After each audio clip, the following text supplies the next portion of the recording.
So, ayan, tapos na ako magbihis. And makikita nyo. Ready na talaga and it's really happening in a few hours. So, medyo kabado and sobrang excited na ako kasi isipin mo, pagising ko mamaya wala na to.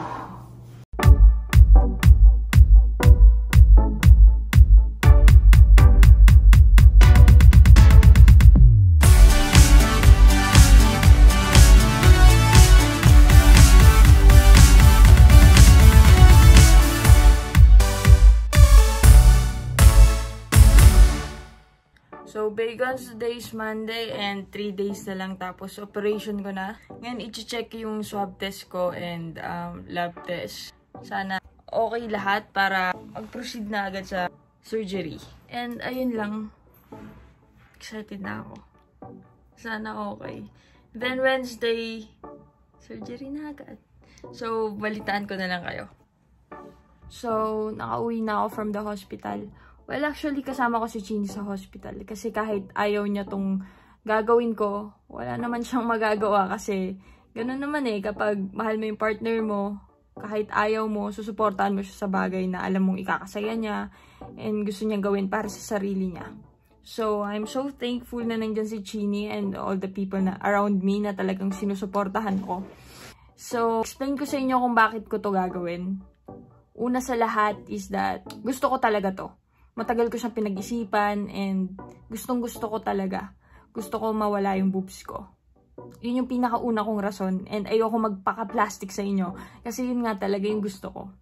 Second one is that lagi ko iniipit yung boobs ko and ayoko dumating sa point na magkaroon ng bukol. Kasi may mga kilala ako na may bukol na yung boobs nila, kakaipit ng boobs nila. And worse, nagkakaroon pa ng breast cancer. Ayokong mangyari yun. Third one is that body dysphoria. Hindi ako masaya na meron siya. Meron nito. I think ito yung nag-hold back sa akin. Wala akong self-confidence. Talagang iba yung feeling kapag may body dysphoria kayo. And the fourth one is, actually fourth, first, halos pareho. Kasama na yun. Hindi ko lang nabanggit, is yung trauma. Ayoko na explain sa inyo kung bakit meron akong trauma sa boobs, pero siguro yung iba sa inyo alam na yan. Ayun yung mga reasons ko kung bakit gusto kong gawin to. The fifth one is yung posture ko. Hindi okay yung posture ko kung mapapansin nyo sa mga videos ko dahil lagi kong iniipit yung boobs ko. Hindi ako comfy. And after ng surgery ko, kapag magaling na ako, ang next kong gagawin is chiro. Alam ko maraming tao na hindi sang-ayon dito sa gagawin ko kasi parang mag-question nyo ako bakit hindi ka kontento sa katawan mo. Pero minsan kasi may mga taong ginagawa nila yun or may gusto silang ipabago sa katawan nila kasi siguro yun yung mag-fulfill sa kanila. Siguro yun yung talaga yung gusto nila. And hayaan natin sila kasi that's their life. And wala namang problema sa doktor. Kasi yung doktor ko sobrang bait. Talagang hindi niya rin ako pinabayaan. Kailangan kasi physically okay, emotionally, spiritually, financially, kailangan okay ka. And the moment na nagpa-consult ako sa kanya, ang una niyang tanong sa akin is, sigurado ka ba? Sigurado ka ba? Kasi once na tinanggal natin yan, hindi mo na mababalik pa. And I said yes. Sabi niya, pwede namang bumalik, magkaroon ka ulit ng boobs, pero rito ko na. And I said yes. Sigurado na ako. Kasi matagal ko talagang pinag-isipan to. Alam mo yun, sobrang gustong-gusto ko tong bagay na to. Before pa ako mag-YouTube, before pa ako mag-Showtime, That's My Tomboy, gusto ko na talaga. And dati kasi, hindi ako 100% sure. Wala rin akong ipon. Now, talagang, ito na, sobrang 100% sure ako. Hindi ko kayo ini-encourage na gagawin nyo to sa mga gustong gumawa nito.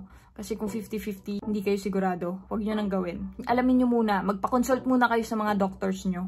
Kung ready ba kayo, kung sigurado ba kayo. Kasi hindi to isang bagay na pag-iisipan mo lang overnight. Isang bagay ito na pag-iisipan mo buong buhay mo. So, I'm doing this video para i-share sa inyo yung journey ko. And ayun nga, today's Monday. So, kanina galing ako sa hospital. Well, actually, clinic siya. Pero yung clinic nasa hospital. So, mas okay yun. Kasi once na may hindi magandang nangyari sa akin during the operation, andun lahat ng gamit. Pwede nila akong ma-revive or what. Isipin mo almost everyday, iniipit ko yung boobs ko. Oo, yung iba sa inyo magtatanong, kung bakit mo ba kasi iniipit? Kasi nga dysphoria. May mga bagay tayo na hindi natin tanggap sa sarili natin. Oo, sabi ko sa inyo, kailangan matanggap mo muna yung sarili mo bago yung ibang tao. Yeah. Kailangan matanggap mo yung sarili mo, yung personality mo, yung character mo. Pero I didn't say na ako tanggap ko yung buong katawan ko. Because I don't. Hindi ko tanggap yung boobs ko. So, on Wednesday, kukuha tayo ng clips during my operation. Hindi to endorsement. So, yung doctor, yung clinic, and yung hospital, bigyan natin ng privacy. Ayun lang, gusto ko lang kahit papano ipaintindi sa inyo kung bakit gusto ko to. And sana, don't judge someone kung may gusto silang gawin para sa sarili nila or may gusto silang ipaayos sa katawan nila kasi sila yun. And hindi natin alam kung gaano nila kagustong gawin yun. And kung gaano mafulfill yung sarili nila kapag nagawa nila yun. Yun yung nafe-feel ko ngayon na kailangan ko.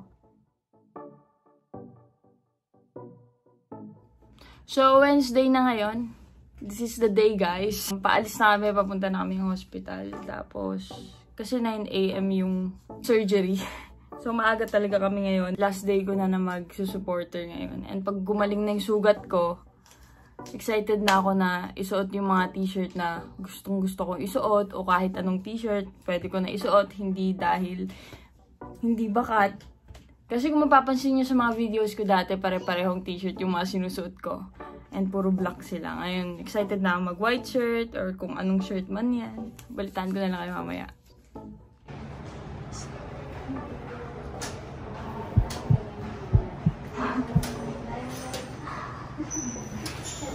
Ready ka na? Hmm? Ready na ako. Yung buhok mo.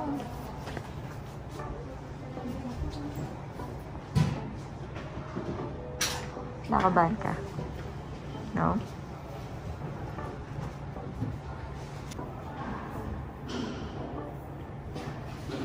Gutom na ako, tapos nauuhaw na ako. Kaninang 12 AM pa ako bawal uminom. Nang kahit ano, yan, kumain ng kahit ano. Narinig niyo ako or hindi? Sige, translate ko na lang. Sulat ko na lang. Kabado yun siya.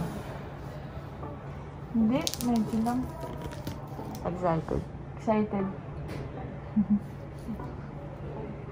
Stand dyan ka. Alalalala.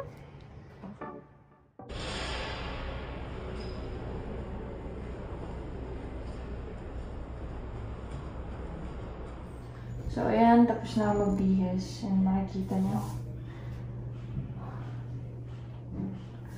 Ready na talaga and it's really happening in a few hours. So, medyo kabado and sobrang excited na ako kasi isipin mo, pagising ko mamaya wala na to. And, ewan ko, basta magkukuha na lang ng clips mamaya sa operating room and sana makakuha tayo. Dahil sabi ko nga sa inyo, yung syempre yung privacy din namin ng doktor, ako, dito sa hospital, kaya respetuhin natin yan. Super excited na ako. Shit, this is it. Tagal ko nantay to, guys. And ito na nga talaga mawawala na to. So, balitaan ko na kayo. So, ayan guys, kung makikita nyo, mag-i-start na yung operation ko dyan. May mga drawing na yung breast ko. And hindi na nakakuha ng videos during the operation. So, ito na lang muna yung maipapakita ko sa inyo. 1 oras nila inantay na makatulog ako kasi sabi ng doktor, kahit may anesthesia, ang tagal ko pa raw makatulog. Daldal pa raw ako ng daldal. Napapaisip tuloy ako kung ano yung mga pinagsasabi ko. Well, anyways, ayan, 2 hours yung operation ko. Syempre, wala ako na feel or anything.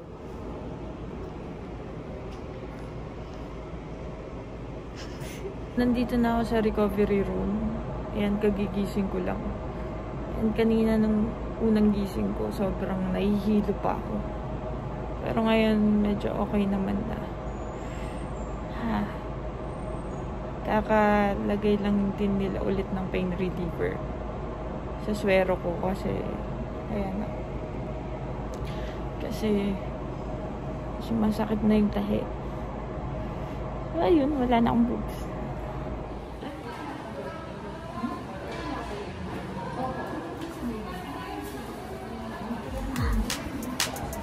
Sakit na.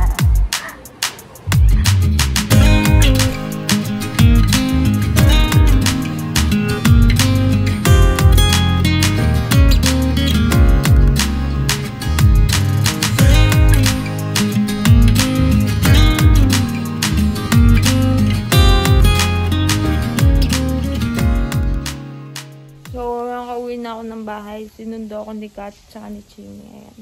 Nililinisan ni Chini yung mukha ko ngayon. Kasi nga galing na akong hospital. And bawal pa maligo.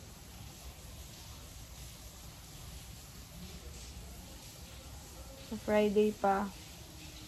Wednesday Nalungkot pa. ka naman na Friday agad. Kala mo next week pa yung ligo mo. Alam nyo ba ang sakit? Ano hawakan? Tapos meron pang bomba. Grenade. Grenade kasi para sa social. So yun, dito na ako mag-outro. Abangan nyo na lang yung downtime ko. Kung paano lilinisin yung sugat, kung ano yung mangyayari, kung paano ako alagaan ni Chini, tsaka ni Kat. Kiss nga. Kiss lang.